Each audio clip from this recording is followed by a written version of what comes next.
So I'm here again today to talk more about meal planning and why it's so important to be consistent. Hello, my name is Tammy and welcome to my channel, Pursuit Over Perfection, where I help encourage women to organize chaos one routine at a time. As I mentioned, today is basically part 2 of meal planning. And today I'm going to talk more about the importance of consistency. And there's kind of 2 parts to it. First of all, I will mention that if you've watched any of my previous videos, then you should know by now that I truly believe that consistency is key. I think it's really important to create new habits, and that habits will create routines that become something that you don't have to think about. It's just that it's routine. It's something that comes natural. And in order to create that, you have to be consistent and constantly doing it. So, what does this consistency mean? When it comes to meal planning, you need to be doing it on a regular basis. For me, that means that I do every week, I'm figuring out what the next week I'm going to be making for dinners. That might seem overwhelming right there, and I want to pause and make sure that you understand.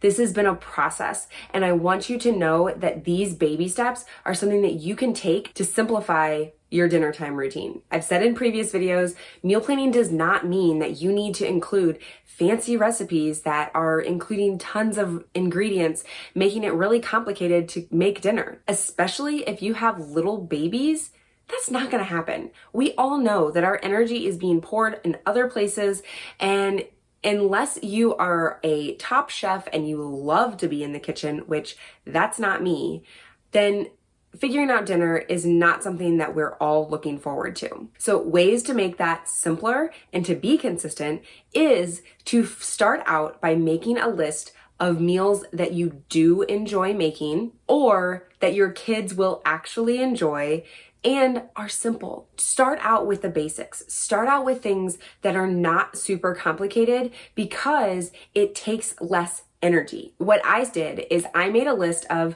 roughly 10 to 14 meals that my family enjoys eating. I picked about 5 of them, and that is on week 1 meal plan. That means that if this week we're eating all of the meals on week 1, then I pick the remaining meals for week 2. It makes it really easy that they're not going to get bored with having the same meal every single week, week after week. This way, there's a break, and you can make slight adjustments that make the meals a little bit different. Let me give you an example. Spaghetti or a pasta meal. That is something that is on my meal plan every single week. We have that as our Monday pasta night just because it's something that is easy for me. I can easily make it with chicken or with beef or turkey, and then even just switching out the noodles from penne noodles, spaghetti noodles, to even just changing up the sauce slightly, different seasonings, or make garlic bread or garlic toast to go along with it. There's so many small things that you can change that are slight changes, but will still be the same main meal that doesn't make you have to think any harder, but your kids will not get bored with it. Another thing that works really well is the fact that your kids begin to have expectation. Now, we don't want to give them too high of expectations because things will change, and we need to make sure that they are flexible. Just like I talk about, routines are not rigid, they are to be flexible. But if you can help them to understand that Tuesdays are taco night, so some sort of taco or Mexican food is going to be what we have every Tuesday. And then they know and can expect, and they're not moaning and groaning when they aren't getting the meal that maybe they really, really wanted that night. A very key part to this is, as I mentioned, the consistency. You have to figure out when is the best time that you can plan out the week. Now, for me, I actually plan out next week on Thursdays.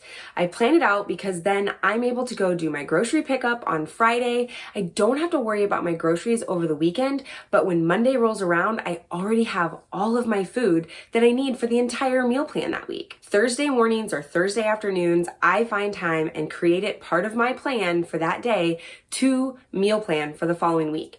The other reason why that makes it so consistent and me knowing when I'm gonna meal plan is that I know that I can plan out the next week. I know when the kids are gonna have soccer practice. I know when there's gonna be gymnastics class. I know when things are gonna be changing. Now, is there flexibility in it? Absolutely. Is there going to be a night that we sometimes have to switch out what we would have planned and just make sandwiches instead?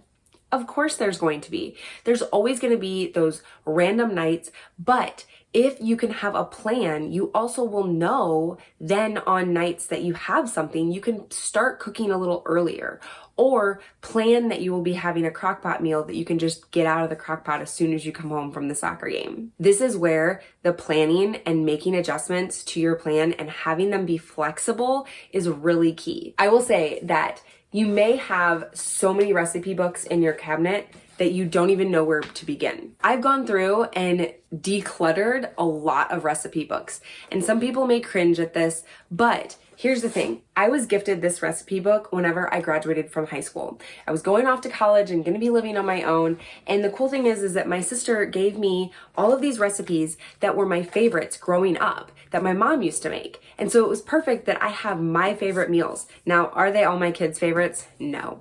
But I'm keeping this because it's an easy reference for some of my favorites. And I've had them for so many years that they're almost second nature to me now.